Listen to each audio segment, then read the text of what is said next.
Kalau Tayyib, tayyib, tayyib, sya'but tayyib, rajul tayyib, semua tayyib. Nah disitulah kita kayak kayak gini ya ternyata bedanya. Saya juga merasakan itu ya guys ya.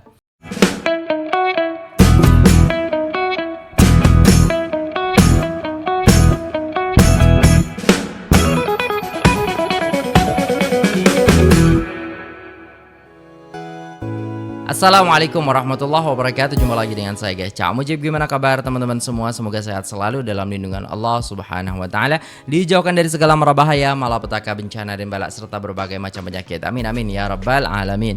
Oke, kali ini kita akan reaksi sebuah video yang sangat menarik guys ya, tentang bagaimana Malaysia ataupun rakyat Malaysia dipuji oleh polisi yang ada di Arab Saudi. Kok bisa begitu? Jadi jom kita simak videonya.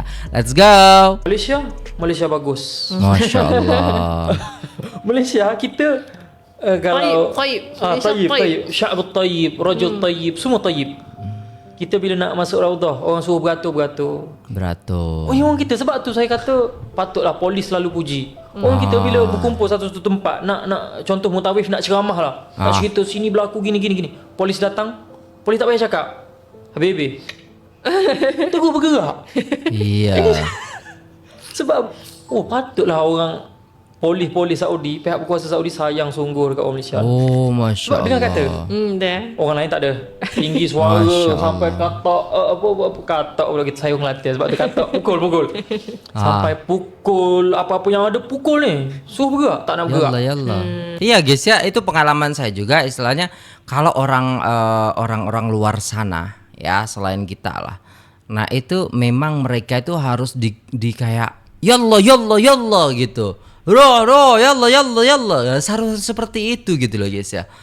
Iya, memang beda sih. Saya merasakan itu gitu. Saya baru sadar itu juga gitu. Wow, keren banget ya guys ya. Kita orang Malaysia tak. Saya tengok patutlah dia orang ni betul-betul burn out. Burn out. Kalau tak ada kuliah agama yang memberikan kepada mereka ceramah tentang baiki balik niat kita. Baiki balik niat kita, kita sedang melayani tetamu Allah. Itu besar tu betul. melayani tetamu Allah.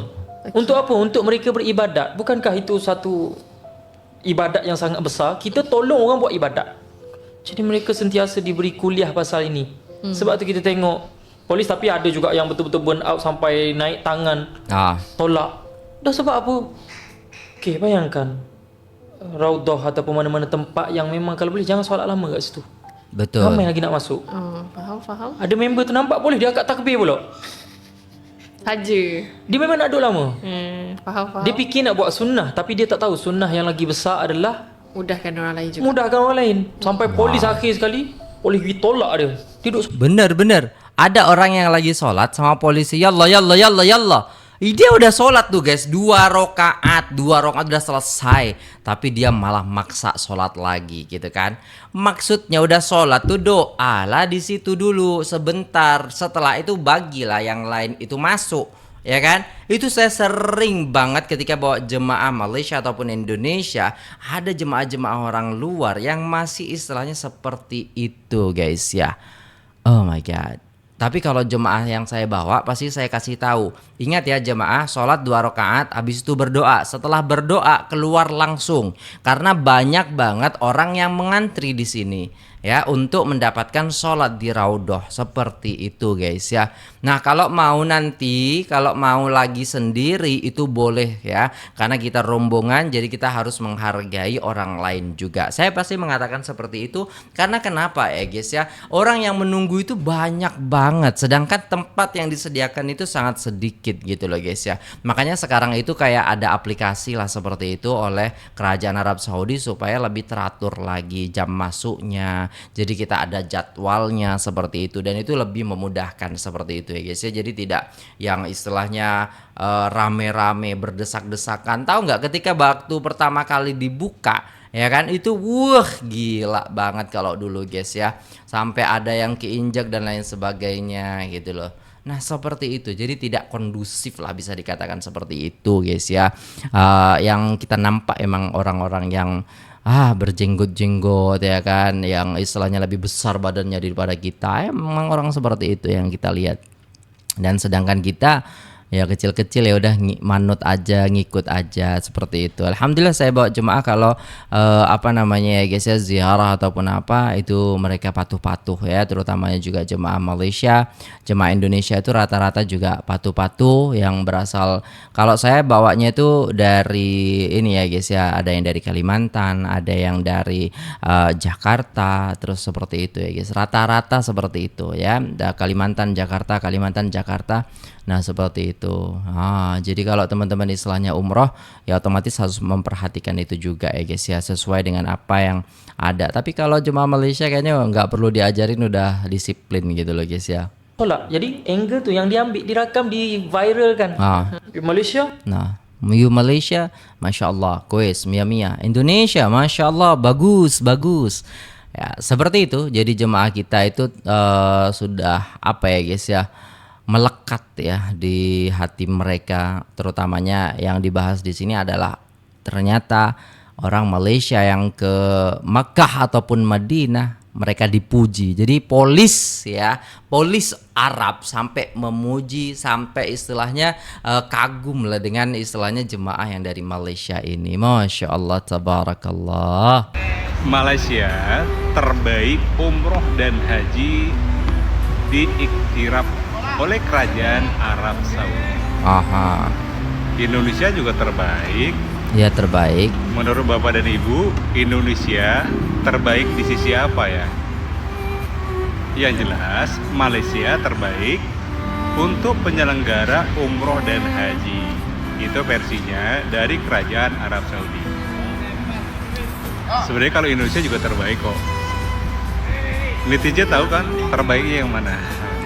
Pokoknya intinya semoga sama-sama terbaik. Pemerintah kita menjadi bisa evaluasi diri, perbaiki yang mana kekurangan, kesalahan, sehingga tahun depan jamaah makin nyaman, damai, sentosa untuk melaksanakan ibadah haji. Kekurangan ini bisa menjadi pelajaran untuk musim depan. Setuju gak? Setuju. Semoga kita saling berbenah diri. Ya. Jadi intinya gini ya guys ya, kita berdoa supaya Indonesia bisa meniru Malaysia setidaknya ya kan. Jangan muluk-muluk lah meniru Malaysia sedikit banyaknya tentang bagaimana istilahnya sistem haji dan umroh gitu. Nah kalau kita ngikut, karena Malaysia kan udah diiktiraf nih oleh Arab Saudi nih ya kan, jadi panutan nih ya kan.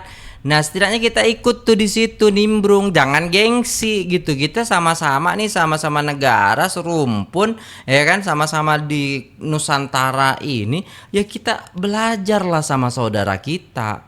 Jangan malah ke India gitu atau jangan malah ke negara-negara yang jauh lainnya gitu. Yang diiktiraf tuh Malaysia gitu. Ya kita belajar di situ gitu loh guys ya. Bagaimana sistemnya?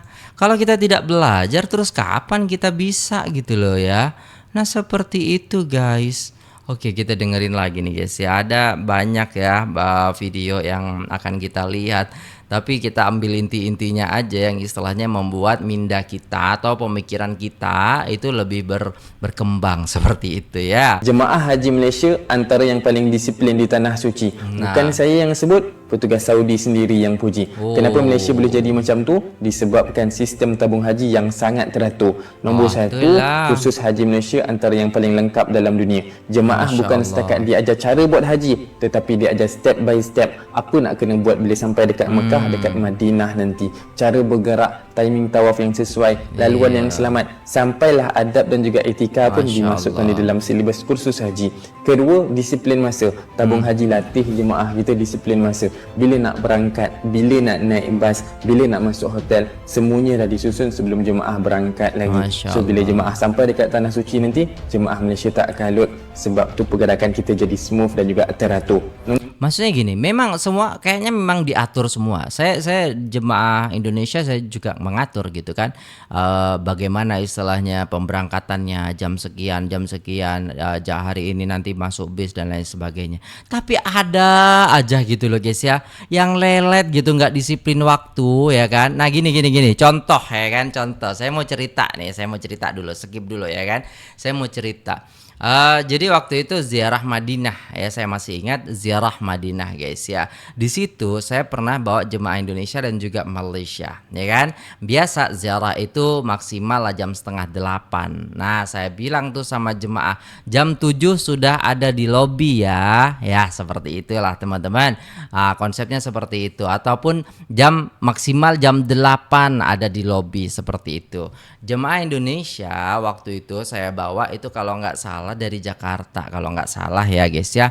Nah itu lupa ingat, intinya jemaah Indonesia seperti itu yang saya bawa. Jadi sudah saya war-warkan dari semalam ya kan, waktu makan malam, terus paginya waktu makan pagi saya war-warkan, hari ini kita akan ziarah Madinah seperti itu ya kan, ke Masjid Kuba ya kan, terus istilahnya Jabal Uhud. Nah di situ terus juga ziarah kurma, beli belanja dan lain sebagainya. Nah setelah itu ke Kiblatain, habis itu ke Perang Khandak ya. Nah di situ kita akan lalu tuh di situ ya kan. Nah udah dijelasin panjang lebar gitu kan malamnya itu. Paginya saya ingetin, ingat ya Bu ya, jam 7:30 sudah ada di lobi, anggaplah seperti itu teman-teman. Saya lupa waktu itu jamnya, intinya pagi waktu itu. Jadi selepas daripada sholat subuh jemaah itu biasa langsung makan ya kan. Nah setelah itu baru ke lobi untuk siap-siap untuk ziarah seperti itu guys ya. Jadi jemaah tuh udah separuh, 90% tuh yang jemaah Indonesia itu yang disiplin itu 90%. Udah di bawah semua. Bis sudah datang ya kan. Nah giliran masuk, ayo masuk semuanya ke bis gitu kan. Ada 1-2 orang guys yang habis makan tuh masih tiduran. Coba kita nungguin tuh 90% orang itu guys. Beda guys. Terus habis itu saya jemaah Malaysia bawanya. Saya bilang jam 7 nanti kita di lobi ya kan. Jam 6:30 belum jam 7 mereka sudah kumpul di lobi semua. Yang telat siapa? Saya. Itu saya kayak ini gimana sih kalau jemaah Indonesia itu memang kayak gitu. Tapi saya bukan telat istilahnya melebihi waktu, tidak. Maksudnya jemaah Malaysia itu sudah di lobi semua dan saya baru datang. Nah, gitu guys ya. Tetap masih di waktu yang tidak telat seperti itu. Cuman jemaahnya itu udah mendului saya gitu. Nah, baru setelah itu saya telepon bis, sudah ayo masuk, langsung masukkan jemaah itu semua. Dan clear langsung berangkat. Akhirnya apa? Kalau saya bawa jemaah Indonesia itu ya guys ya, biasa kan kalau biasa ziarah itu sebelum duhur udah selesai. Ini sampai sana duhur atau bahkan selepas duhur. Kan eman gitu, harusnya kita jemaah di Masjid Nabawi gitu, tapi enggak gitu, di perjalanan kita azannya. Sedangkan kalau bawa jemaah Malaysia karena mereka tepat waktu gitu kan, jadi sebelum duhur mereka sudah sampai gitu dan mereka senang gitu. Alhamdulillah Ustaz ya kan, udah sampai sebelum duhur, jadi kita boleh sholat duhur berjemaah di Masjid Nabawi. Pahalanya kan 1000 gitu loh guys ya. Seperti itu ya guys ya. Masya Allah tabarakallah. Nah disitulah kita kayak gini ya ternyata bedanya. Saya juga merasakan itu ya guys ya. Lanjut guys. Nombor 3, bimbingan Mutawif Malaysia. Mutawif kita bukan setakat bimbing bab ibadah saja, tetapi menjaga kumpulan, menjaga kebajikan dan pastikan semua dalam keadaan selamat. Saya juga Mutawif Malaysia masalahnya. Jadi saya tahu gitu loh guys ya, bagaimana istilahnya. Ada teman kawan saya, ada Yusuf juga yang istilahnya selalu lah sama saya gitu, dan beliau nikah sama orang Malaysia waktu itu gitu loh guys ya. Dan alhamdulillah dia juga ngurus travel sampai sekarang juga kayaknya seperti itu. Jadi Masya Allah beliau itu adalah orang yang baik gitu loh guys ya, dan juga perhatian banget sama jemaah gitu. Sama saya juga belajar dari beliau gitu, bagaimana membawa jemaah Malaysia seperti itu guys ya. Keren. Sebab tu hampir setiap tahun kerajaan Arab Saudi ataupun petugas Arab Saudi selalu sebut Malaysia very organized, very disciplined. Masya Allah tabarakallah. Nah seperti itu guys, ternyata ya polis Arab Saudi memuji jemaah Malaysia. Terus kerajaan Arab Saudi memuji jemaah Malaysia. Ya kan? Gila guys ya. Kita nih harus belajar betul-betul tentang haji ke Malaysia gitu. Jadi saya berharap banget gitu loh guys ya, bahwasanya Indonesia belajar ke Malaysia gitu loh guys ya, supaya sistem hajinya itu lebih terorganisir gitu loh kan, dan juga lebih disiplin gitu. Dan sekarang ya Indonesia juga semakin bagus untuk hajinya, sudah invest juga ke ke Arab Saudi untuk hotel dan lain sebagainya. Jadi saya kira memang lebih bagus gitulah ya kan, semakin hari semakin bagus, dan itu perbaikan-perbaikan yang perlu diperbaiki seperti itu sedikit banyak lah istilahnya sekarang sudah berkembang seperti itu ya guys ya. Dan semoga tahun depan lebih bagus lagi seperti itu ya guys ya, yang kita harapkan seperti itu. Jadi dengan video ini kita bisa open pikiran kita ataupun ya pandangan kita tentang bagaimana istilahnya negara luar itu bisa bagus dan maju, ternyata ada